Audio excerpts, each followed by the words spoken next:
folks, it's me again. Check it out, bro.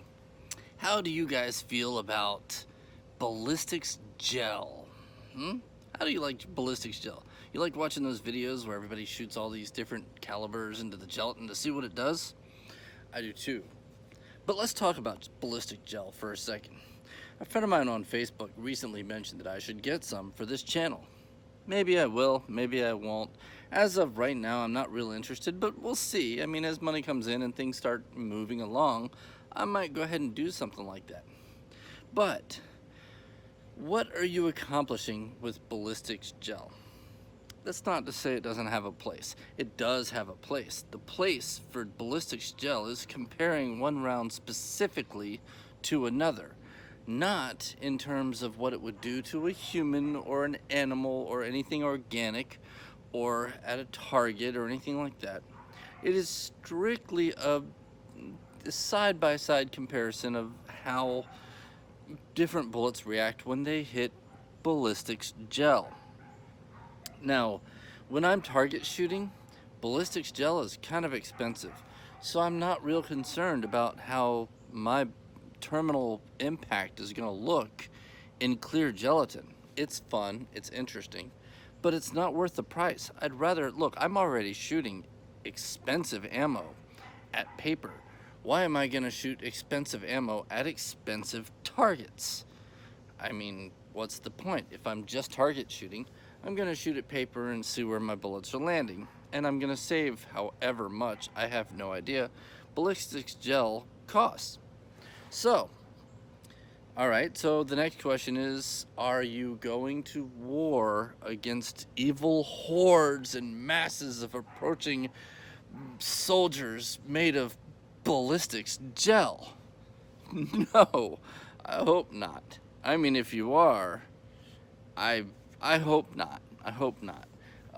Although I guess you could argue that ballistics gelatin and a zombie might have some of the same characteristics. Something I should think about. But that's not what I'm going to focus on. The reality is that ballistics gelatin is nothing but a constant that they use, just like shooting into a tub of water, to see how different bullets react, different projectiles react differently. They don't actually tell you anything about how they would act hitting organic matter. Granted, the FBI uses a ballistics gel that is made of organic material. It's basically animal fat. But even then, animals have more than fat, right? I have more than just fat. I mean, granted, I have a lot of fat. But I have more than fat on me. I have muscles and tendons and bones and other organs that don't resemble animal fat in any way. You see, when these rounds hit these things, when they hit the animal fat, whoa, do you hear that thunder? I'm gonna get struck. When they hit animal fat, they're going to do a certain thing. Now, flesh over that animal fat might change the way they act, right?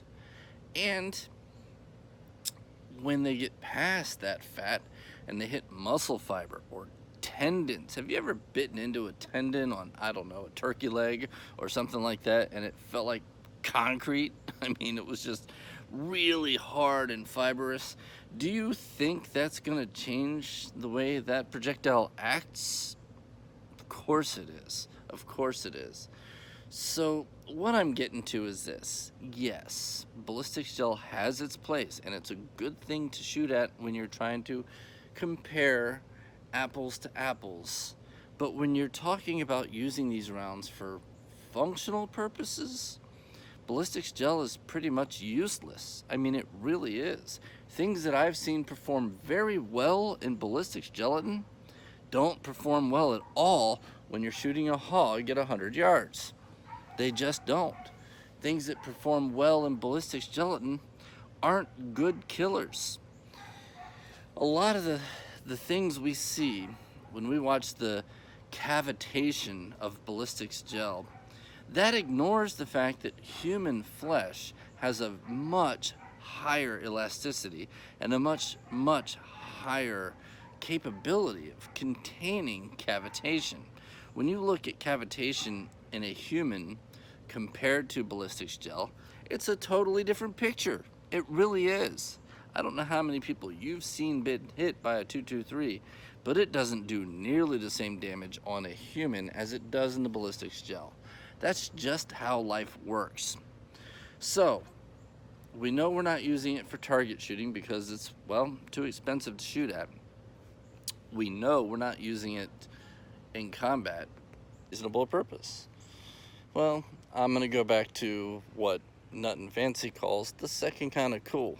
It's fun. It is fun to watch what happens when these rounds go through that gelatin. For the same reason we shoot watermelons, the same reason we shoot pineapples, the same reason we shoot coconuts. I've shot some of the strangest things you've ever seen. Heck, I've even shot Barbie dolls. Did you see that in the intro? Yeah, I thought so. Because it was fun. It was fun to see what would happen. So yes, ballistics gel has a couple of good points. It's just too expensive. I can go down here to the watermelon stand and I can buy rotting watermelons for $1 each.